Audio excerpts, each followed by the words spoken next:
പാലക്കാട് കൊല്ലങ്കോട് വൻ മദ്യവേട്ട 124 litre Indian നിർമ്മിത വിദേശ മദ്യവുമായി സ്ത്രീ അറസ്റ്റിൽ. വീട്ടിൽ രഹസ്യ അറവുണ്ടാക്കി സൂക്ഷിച്ച നിലയിലായിരുന്നു മദ്യം കണ്ടെത്തിയത്. ഷാരിഖ് നവാസാണ് പാലക്കാട് നിന്ന് വിശദാംശങ്ങളുമായി ചേരുന്നത്. ഷാരിഖ്, ഇത് വിവരം കിട്ടിയതിന്റെ ഭാഗമായി നടന്ന പരിശോധനയിലാണോ ഈ മദ്യം പിടിച്ചെടുത്തത്? ക്രിസ്റ്റീന, കഴിഞ്ഞ ഒരു മാസത്തോളമായി എക്സൈസ് സംഘത്തിന്റെ നിരീക്ഷണത്തിലായിരുന്നു ഈ മദ്യവുമായി അറസ്റ്റിലായ കൊല്ലങ്കോട് മാഞ്ചിറ കണ്ടഞ്ചിറ സ്വദേശി ശശികല. ഒരു മാസത്തിലേറെയായി എക്സൈസ് സംഘത്തിന്റെ നിരീക്ഷണത്തിലായിരുന്നു.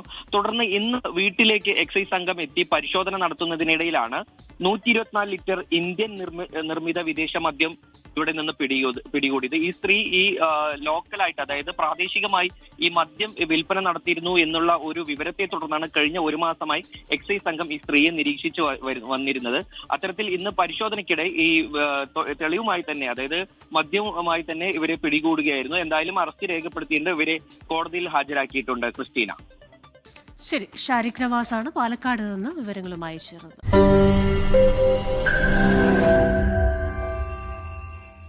ലോകത്തെവിടെയായാലും ഏത് സമയത്തും 24 വാർത്തകളും ഓഗ്മെന്റഡ് റിയാലിറ്റി പാക്കേജുകളും എക്സ്പ്ലെയിനറുകളും വിശദമായി കാണാൻ ഞങ്ങളുടെ യൂട്യൂബ് ചാനൽ നിങ്ങൾക്ക് സബ്സ്ക്രൈബ് ചെയ്യാം.